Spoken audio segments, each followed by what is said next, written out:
गुफा के अंदर बहू की लग्जरी घर, ठंडी रसोई और खेती खेती। अरे वाह, ये है क्या माँ जी जिसे गांव के बारे में बता रहे थे? हाँ बहू, ये वो विचित्र गांव जिसके बारे में बताती थी। तू जिसे गांव में आने के लिए जिद कर रही थी। देख कितना गर्मी है गांव। तो क्या हो गया माँ जी, गर्मी तो शहर में भी होती है। वहाँ एसी है तो पता नहीं चलता है। यहाँ ठंडी प्राकृतिक हवा है ना माँ जी। और आप इस गांव के बारे में कुछ बोल भी रहे थे भी। हाँ बहू, पर यहाँ कैसे करके रहेंगे इतनी गर्मी। तेरी गांव आने की जिद से हम लोग कहीं गर्मी से परेशान न हो जाएं बहू। माँ जी की बात में कोई झूठ नहीं था। मई के इस खौफनाक महीने में सूरज जैसे आसमान से आग के गोले बरसा रहा था।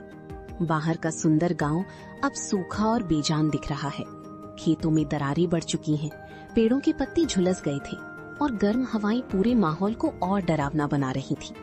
गांव की धूल भरी सड़क तक तपने लगी थी और इसी तपीश से बचने के लिए गांव के कुछ बुजुर्ग चबूतरे की छांव में बैठे हुए थे। अरे भाई, आज तो हद हो गई। लाइट सुबह 4 बजे से अभी तक नहीं आई और इतने गर्मी में ठंडी हवा तक नहीं चल रहा है। अरे भाई क्या बताएं, खेत सूख गए हैं, जानवर परेशान हैं गर्मी से, सब तरफ बस गर्मी की खौफ है। तभी दूर से धूल उड़ाती हुई एक बड़ी सी गाड़ी आती दिखाई देती है। अरे भैया, ये किसकी गाड़ी आ रही है? अरे लगता है अंकुश जी की गाड़ी है। तभी गाड़ी रुकती है और अंकुश जी नीचे उतरते हैं। चबूतरे पर बैठे लोग उठे और उनसे मिलने के लिए आगे आए। अरे अंकुश, कहाँ आ गए आप लोग? इस महीने इस गर्मी में यहाँ आप लोग नहीं रह पाओगी। शहर में एसी में रहने वाले आप। अरे काका, ये गांव हमारा भी है, हमें भी रहा। हमें गर्मी पता नहीं होगा। वो तो हमारी बहू की जिद थी, बोली इस बार गर्मियों में गांव जाना है। हमने भी कहा चलो देख लो। अरे वाह बहू, इस गर्मियों में गांव का शौक एक दिन में निकल जाएगा। गांव में रहने की जिद, देखना कल तक ये वापस शहर चलो कहने लगेगी। और तभी गाड़ी से पीहू, प्रेम, वृंदा और अदिति उतरती है। वैभव काका ने पीहू को देखते हुए कहा, अरे बेटा, तुम हो जिस गांव देखा है, वो भी इस भयानक गर्मी में। जी काका, मैं हूँ जिसे गांव भी पसंद है और गर्मियाँ भी। अरे भाई, अभी बोल रहे हो बेटा, 2 घंटे बाद तुम्हें असली गर्मी का मजा आएगा। काका आप भूल रहे हैं, मैं शहर से सिर्फ सूटकेस नहीं, अपना ठंडा दिमाग भी साथ लाई हूँ। आप 2 घंटे की बात कर रहे हैं? मैं तो अगले 2 महीने यहीं गुजारने का इरादा करके आई हूँ। देखिएगा, मैं इस गर्मी से बचने का भी रास्ता निकालूंगी। तभी वृंदा ने सबको टोकते हुए कहा, अरे बाकी की बातें बाद में करना, वरना यहाँ बीच सड़क पर खड़े खड़े ही पिघल जाएंगे। चलो अब घर चलें। भाई साहब, हम निकलते हैं, वरना सूरज आज ही हमें भस्म कर देगा। वृंदा की बात सुनकर सबने कदम बढ़ाए। आगे गली की मुहानी पर अमृता, वैभवी और आशा अपनी अपनी डिहरी पर बैठी थी और गर्मी की परेशानी की शिकायत कर रहे होते हैं। गर्मी ने तो दिमाग ही खराब कर दिया। ना अंदर बैठने में चैन है और ना ही बाहर, थोड़ा भी सुकून नहीं है। मेरा तो मन करता है सब छोड़ो और उस पहाड़ी वाली गुफा में जाके बैठ जाओ। हाय दैया, ना गुफा का तो नाम मत लो। पता चला ठंडक के चक्कर में वहाँ गृहस्थी बसाने गई और खुद ही डरावनी कहानी बन गई।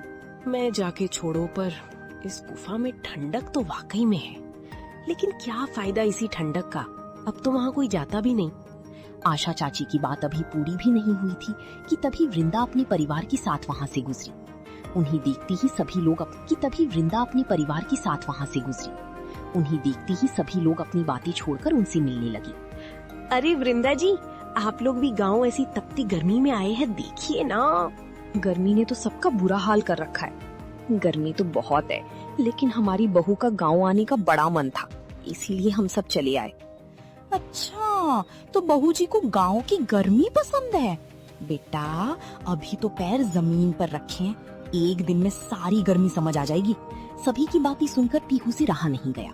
उसने अमृता को तुरंत जवाब दिया, जी चाची, समझ आ भी गई, इसीलिए तो आई हूँ। सुना है यहाँ की गर्मी दिमाग की बत्ती जला देती है, तो सोचा मैं भी अपना थोड़ा सा टैलेंट यहीं आजमा लूं। पीहू का ये करारा और मजेदार जवाब सुनकर अमृता का मुंह खुला का खुला रह गया। वैभवी ने अपनी नजरें झुका ली।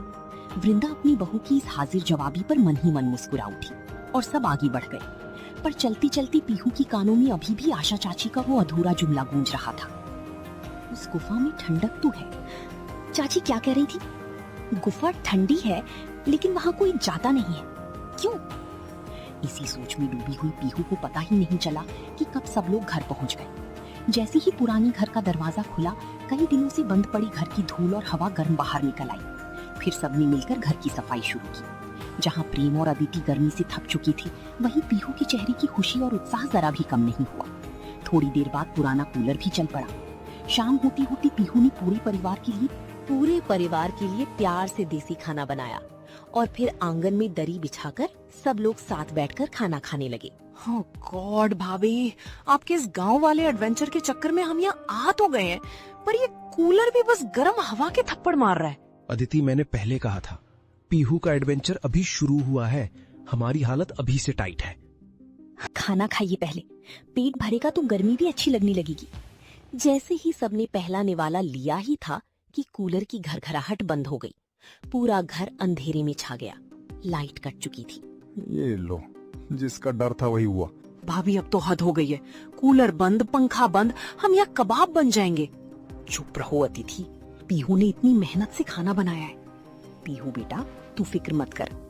मम्मी, कोई ना कोई जुगाड़ तो होगा ही, ये गर्मी हमें हराएगी नहीं। अरे हर जगह जुगाड़ ढूंढ लेती हूँ, पर इस बार बताओ क्या सोच रही हो? अभी कुछ पक्का नहीं है, पर कल सुबह एक जगह देखनी है। कौन सी जगह? पहले खाना खाओ। सभी लोगों ने जैसे तैसे खाना खाया। रात घेर आई। गर्मी की वजह से घर के अंदर रुकना मुश्किल था। आखिरकार सबने छत पर चादरें बिछाई और वहीं लेटे। यार छत पर तो थोड़ा ठीक। हाँ, छत पर ठीक है, लेकिन क्या हर रात छत पर ही सोएंगे? अरे नहीं, बस एक दिन की बात है, लाइट आ जाएगी। यहाँ लाइट का कोई भरोसा नहीं, पहले भी ऐसे ही था। वहीं पीहू चुप लेटी है। उसकी आंखें खुली हैं, आसमान देख रही है। दिमाग चल रहा है, इस घर में नहीं चलेगा। कहीं और कोई ऐसी जगह जहाँ दीवारें खुद ठंडी हो। कुदरत ने जरूर कुछ बनाया होगा। कल की कल देखेंगे। अभी तो मैं आसमान के नीचे आराम से सो जाऊं। अगली सुबह उमास ने फिर घेरा डाल लिया। वृंदा ने दरवाजा खोला तो सामने अमृता और वैभव भी खड़ी थी, जैसे रात भर से वहीं बैठी हो। अरे वृंदा जी, रात कैसी गई? बहू रानी का एडवेंचर कैसा रहा? ठंडी हवा मिली? हम तो रात भर इंतजार में थे, सोचा सुबह होती बहू जी के बैग बन जाएंगे। शहर की हवा याद आती है ना रात को। वृंदा ने एक नजर दोनों पर डाली। चेहरे पर कोई घबराहट नहीं, बस एक शांत मुस्कान, जैसे पहले से पता हो कि सामने वाली क्या कहने वाली है। रात बहुत अच्छी गई दीदी, छत पर सोए, तारे देखे। शहर में तो ये नसीब ही नहीं होता। और बहू, मेरी बहू का मजाक उड़ाने की कोशिश में जो वक्त लगा रही हैं आप, उतने वक्त में वो कुछ नया सोच चुकी होगी। वो मुश्किल देखकर हारने वालों में से नहीं है। दोनों चुप हो गई और छत पर पीहू दूर पहाड़ी की तरफ देख रही थी। इधर पूरा गांव सूखा, उधर घनी हरियाली। तभी आशा चाची की बात याद आई। गुफा उधर ही थी। इधर सब सूखा, उधर इतनी हरियाली, कैसे? नीचे से आवाजें आई। तभी पीहू ने झांक कर देखा। नीचे गांव की औरतों को देखकर वो सीढ़ियों से उतरकर नीचे आ गई। अरे बहू जी, सुना है एडवेंचर करने आई हो इस तपती गर्मी में, शहर का सारा ऐशो आराम छोड़कर? कोई मजबूरी होगी, वरना कौन छोड़ता है ऐसी बेटा। पीहू रुकी, दोनों को देखा, फिर हल्की सी मुस्कुराई, ना गुस्से से ना तकलीफ से। चाची, आपने कभी मैन वर्सेस वाइल्ड देखा है? वो क्या होता है? एक शो है जिसमें एक इंसान अपना सारा आराम छोड़कर सप्ती धूप जंगल में निकल पड़ता है, सिर्फ इसलिए कि मुश्किल को जीतना सीखे। तो चाची जी, जो आराम छोड़कर निकले वो कमजोर नहीं होता, वो बस औरों से थोड़ा अलग होता है। अरे तुम शहरी लोग और तुम्हारी ये बड़ी बड़ी शहरी बातें। चाची, बातें शहर की हो या गांव की, दिल सच्चा होना तो हर बात अपनी लगती है। दोनों चुप हो गई। वृंदा ने पीहू को देखा और हल्का सा मुस्कुरा दी। थोड़ी देर बाद दोनों पड़ोसनियां चली गईं और फिर घर में सब साथ बैठकर नाश्ता कर रही थी। लेकिन पीहू का ध्यान अब भी सुबह छत से दिख रही हरियाली में ही अटका हुआ था।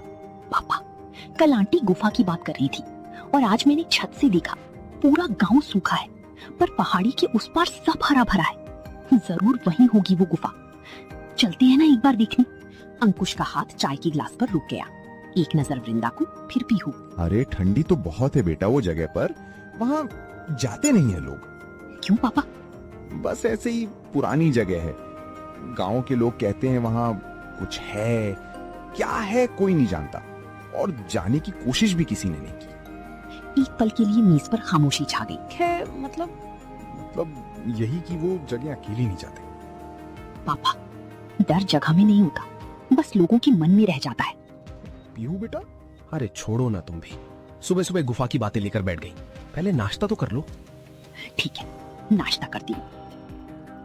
भाई, भाभी नाश्ता खा रही हैं पर दिमाग गुफा में जा चुका है। मुझे पता है। नाश्ता खत्म हुआ पर पीहू का मन गुफा में ही अटका था। तभी गली से हंसी की आवाजें आईं। पूजा अपनी 2 सहेलियों के साथ आई। नमस्ते भाभी। सुना है शहर वाली भाभी गर्मी से डर नहीं रही। अरे अभी तो शुरुआत है। तो चलिए फिर असली गांव भी दिखा देते हैं। थोड़ी देर बाद सब गलियों में निकल गई। गर्मी बहुत थी पर पीहू की नजरें हर चीज ध्यान से देख रही थी। चलते चलते पूजा अचानक एक खेत के पास रुक गई। वहाँ छोटू मिट्टी में पैर डालकर बैठा था और अपने सिर पर गीला गमछा रखे हुए था। ये क्या स्टाइल है छोटू? दीदी, ये हमारा देसी एसी है। गांव में ऐसे ही ठंडक पाने के लिए करते हैं दीदी। उसकी बात सुनकर सब लड़कियां जोर से हंस पड़ी। गांव में जुगाड़ नहीं किया ना तो समझो जीना मुश्किल है। अच्छा, तो मैं भी अब गांव की स्टूडेंट हूँ, मुझे भी सब जुगाड़ सीखने। जैसे जैसे पहाड़ी की तरफ बढ़ी, गर्म हवा कम होने लगी। सूखी जमीन की जगह हरियाली आने लगी। सच में यहाँ तो मौसम ही बदल गया। क्योंकि गुफा उधर ही है, वहाँ हमेशा ठंडक रहती है। तभी बाकी लड़कियों की चेहरे थोड़ी गंभीर हो गई। लेकिन हम लोग ज्यादा आगे नहीं जाते, बस गांव वाले मना करते हैं, कहते हैं वो जगह ठीक नहीं। तभी पीछे से गुजरती हुई विमला चाची उनकी बातें सुनकर रुक गई। साल पहले एक औरत वहाँ गई थी, वापस तो आई पर कहती थी कि अंदर कुछ था। दिखा नहीं पर महसूस हुआ। हाँ, तभी तो अब कोई नहीं जाता। अगर वहाँ इतनी ठंडक है तो लोग उसका इस्तेमाल क्यों नहीं करते? अगर गुफा इतनी ठंडी है ना तो इस गर्मी में वहीं घर बना लेना चाहिए। हाँ, फिर गांव वाले कहेंगे शहर वाली भाभी पहाड़ों में बस गई। सब हंसने लगी, लेकिन पीहू अचानक चुप हो गई। उसके दिमाग में सच में यही ख्याल घूमने लगा। अब क्या रिसर्च चल रही है मैडम? पीहू ने मोबाइल में कुछ तस्वीरें दिखाई। पहाड़ों के बीच बनी सुंदर केव हाउसेस, पत्थरों के अंदर बने ठंडे कमरे, लोग आराम से रह रहे थे। प्रेम, देखो लोग गुफाओं में रहते भी हैं। उस गुफा को थोड़ा साफ कर ले तो दिन में आराम से रह सकते हैं। तुम सच में गुफा में रहने की सोच रही हो? सोच नहीं रही, प्लान बना रही हूँ। मम्मी पापा तुम्हें गुफा में रहने देंगी क्या? हाँ, पापा तो नाम सुनते ही मना कर देंगे। डर की वजह से मना करते हैं। अगर समझिए कि वहाँ ठंडक है, आराम है, तो मान जाएंगे। अरे तुम ना सच में अलग हो। और तुम मेरे पार्टनर हो, और तुम्हें भी अलग बनना पड़ेगा। मतलब मुझे भी जंगल एडवेंचर करना पड़ेगा। जंगल नहीं, मिस्टर नेचर वाला लग्जरी रूम। पापा एक बात बोलूं, अगर यहाँ इतनी गर्मी है और गुफा में इतनी ठंडक है तो हम वहीं रह लेते हैं ना। क्या मतलब सच में गुफा में रहना है? गुफा में रहेंगे, वहाँ ठंडक है, पानी है, जगह भी बड़ी है।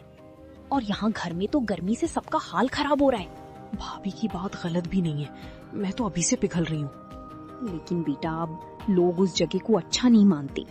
मम्मी, लोग बिना देखे बहुत कुछ बोलते हैं। हम सब साथ रहेंगे ना, ऊपर से मैं उस जगह को अच्छा बना दूंगी। तुम ऐसे बोल रही हो जैसे गुफा नहीं नया फ्लैट लेने जा रहे हैं। अरे बेटा, अगर इतनी गर्मी लग रही है तो जरूरी थोड़ी है पूरे 2 महीने यहीं रहें। चाहो तो वापस शहर चल सकते हैं। नहीं पापा, अब आए हैं तो पूरे 2 महीने यहीं रहेंगे। बस रहने का तरीका थोड़ा बदलना होगा। अगर सब साथ रहेंगे और संभल कर रहेंगे तो कोशिश कर सकते हैं। बस फिर क्या था, अगले ही पल घर का माहौल बदल गया। डर आधा था और एक्साइटमेंट दोगुनी। सुबह सुबह पूरा घर ऐसे तैयारी करने लगा जैसे कहीं लंबी पिकनिक पर जा रहा हो। पीहू कभी बर्तन बांधती, कभी चादरें। उसने एक बड़ा टोकरी निकाली और उसमें मसाले, आटा, दाल और सब्जियां रखने लगी। अरे तुम तो इतनी तैयारी कर रही हो जैसे सारी जिंदगी वहीं रहने जा रही हो। रहने ही तो जा रहे हैं मिस्टर। गुफा में पहली ठंडी रसोई भी बनेगी। फिर पीहू ने चुपके से कुछ छोटे पैकेट भी बैग में रख दिए। ये क्या है? सब्जियों के बीज? ये सच में गुफा में खेती भी करेंगी? जहाँ हरियाली है वहाँ कुछ न कुछ उगता जरूर है। भाभी वहाँ सच में कुछ निकला तो तेरे भाई को आगे कर देंगे। वाह, मतलब भूत आया तो सबसे पहले मैं। भाई डर मत, मेरी भाभी है ना, वो भूत को भी काम पर लगा देंगी। अदिति की बात सुनकर सब हंस पड़े, यहाँ तक कि अंकुश भी मुस्कुरा दिया। पीहू बेटा, तू गुफा में रहने जा रही है या पूरा घर शिफ्ट कर रही है? मम्मी, गर्मी से बचना है तो सेटअप भी बढ़िया होना चाहिए। थोड़ी देर बाद जब सब लोग इतना सामान लेकर गुफा की तरफ निकलने लगे तो पूरे गांव की नजर उन्हीं पर टिक गई। ये लोग सच में गुफा में रहने जा रहे हैं क्या? शहर वालों को बिना गर्मी ने पूरा पागल कर दिया है। पर लड़की में हिम्मत तो है, सब सोचते हैं, करने कोई नहीं जाता। अरे अगर सच में वहाँ ठंडक निकली ना तो पूरा गांव बाद में इन्हीं के पीछे जाएगा। उधर पीहू बिना किसी की बात को बुरा माने आगे बढ़ती रही। उसके चेहरे पर डर नहीं, अजीब सा उत्साह था। जो लोग नई चीज से डरते हैं ना, वो पहले हंसते ही हैं। और अगर गुफा में भूत मिला तो उसे भी बोल दूंगी, इतनी गर्मी में डराने से पहले पंखा झल दे। उनकी बात सुनकर सब हंस पड़े और इसी हंसी मजाक के बीच पूरा परिवार पहाड़ी की तरफ बढ़ने लगा। जैसे जैसे परिवार पहाड़ी के पास पहुंचा, गर्म हवा धीरे धीरे ठंडी होने लगी। सूखी जमीन की जगह हरियाली दिखाई देने लगी। बड़े बड़े पेड़ों की छांव और ठंडी हवा ने सबको हैरान कर दिया। भाभी, आते टाइम सब लोग ऐसी बातें बोल रहे थे कि मेरा तो अभी भी डर नहीं जा रहा। पिंकी ने तो कहा था जो भी यहाँ गया वो वापस ठीक हालत में नहीं आया। तभी सबकी नजर सामने पड़ी, पहाड़ के बीच बनी बड़ी पत्थरों वाली गुफा पर। उसके पास ही साफ पानी का झरना बह रहा था। ठंडी हवा सीधी वहीं से आ रही थी। अरे यहाँ तो सच में इतनी ठंडक है। लेकिन जहाँ बाकी सब लोग संभल कर कदम रख रहे थे, वहीं पीहू किसी छोटे बच्चे की तरह हर चीज देखकर खुश हो रही थी। वाह, ये पत्थर देखो कितनी ठंडी है। वो कभी दीवार छूती, कभी ऊपर बनी पत्थरों की छत को देखती। और देखो ना, गुफा का मुंह भी कितना बंद है। यहाँ कोई जानवर आसानी से आ ही नहीं सकता। अरे बात तो सही कह रही है, जगह काफी सुरक्षित लग रही है। तभी पीहू की नजर गुफा की कोने पर पड़ी। वहाँ कुछ पुरानी लकड़ी के टुकड़े और पत्थरों की बनी जगह थी। मुझे ना सच में लग रहा है यहाँ पहले कोई रहता था। फिर अचानक वो नीचे बैठ गई और मिट्टी हाथ में लेकर देखने लगी। अब क्या चेक कर रही हो मैडम? ये मिट्टी देखो कितनी अच्छी है। मैं ना यहाँ खेती भी कर सकती हूँ, इसीलिए अपनी वेजिटेबल सीड्स लाई थी। भाभी, यहाँ लोग डर के मारे कांप रहे हैं और आप खेती प्लान कर रही हो। अरे डरने से अच्छा टमाटर उगा लो। ठीक है भाभी, मान लिया जगह अच्छी है, लेकिन यहाँ रहेंगी कैसे? हाँ मैडम, होटल की बुकिंग तो दिख नहीं रही। जब मैं आप सबको यहाँ तक लेकर आ सकती हूँ तो जुगाड़ भी कर लूंगी।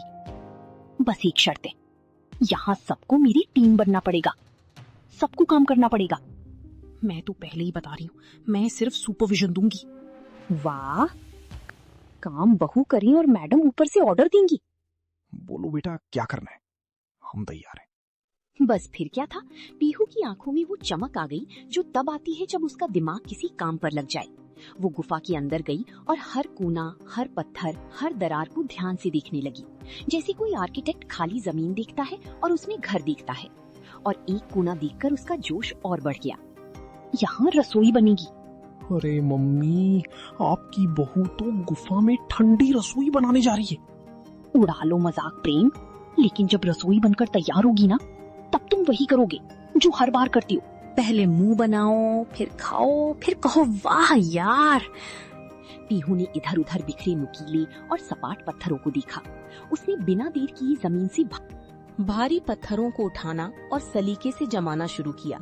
सबसे नीचे 4 मजबूत पत्थर बेस की तरह रखे, फिर उनके ऊपर एक चौड़ा और सपाट पत्थर कुछ इस तरह फिट किया कि बर्तन रखने की जगह बिल्कुल बराबर हो जाए। बीच में हवा के आने जाने का रास्ता छोड़ा और देखते ही देखते बिना ईंट या सीमेंट के पत्थरों का एक बेहतरीन देसी चूल्हा तैयार हो गया। लीजिए मम्मी, हमारा स्नो किचन तैयार है। अब इस चूल्हे से आग तो नहीं निकलेगी, पर दीवारों की ठंडक चेहरे पर पसीना नहीं आने देगी। अरे वाह पीहू बेटा, तूने तो पत्थरों को भी काम पर लगा दिया। ये तो बिल्कुल शहर की मॉडर्न किचन जैसा प्लेटफॉर्म बन गया। पत्थरों का चूल्हा तो ठीक है, पर धुआं। पीहू एक पीवीसी पाइप की तरफ इशारा करते हुए कहा, देखिए, ये पीवीसी पाइप प्रेम जो मैं अपने साथ लेकर आई थी, ये पाइप गुफा की उस छोटी सी दरार से बाहर निकलेगा। सारा धुआं बाहर और सारी ठंडक अंदर। इसे कहते हैं इंजीनियर बहू का देसी जुगाड़। भाभी, आपको ये सब आता भी है? यूट्यूब और मम्मी दोनों से सीखा है। और थोड़ा क्रेडिट अपनी इस मम्मी को भी दे दो बेटा। थोड़ा क्या, सारा क्रेडिट आपको ही जाता है मेरी प्यारी मम्मी जी। नहीं, ऐसे तो बिल्कुल अनऑर्गेनाइज्ड लग रहा है। अरे मैडम, ये गुफा है, 2 BHK फ्लैट नहीं है। क्या हुआ, गुफा भी सुंदर लग सकती है। चलो कुछ लकड़ियां और बड़े पत्थर लेकर आओ। पापा, ये शुरू हो गई। अरे चलो बेटा, जब बहू ने ठान लिया है तो पूरा तो करना पड़ेगा। प्रेम और अंकुश बाहर से लकड़ियां और पत्थर लाने लगे। उधर पीहू और वृंदा ने मिलकर गुफा की दीवार के साथ छोटी छोटी शेल्फ जैसी जगह बनाई, पत्थर जमाकर एक के ऊपर एक। देखते ही देखते मसालों के डिब्बे एक तरफ सज गए, बर्तन दूसरी तरफ। चूल्हे के ऊपर लकड़ी की पतली टहनियों से एक छोटा सा स्टैंड भी बन गया। अरे वाह, ये तो सच में रसोई जैसी लगने लगी। भाभी, आपने गुफा को किचन में बदल दिया। अभी तो शुरुआत है मैडम। तभी उसकी नजर गुफा की ठीक बाहर नरम पड़ी मिट्टी पर पड़ी।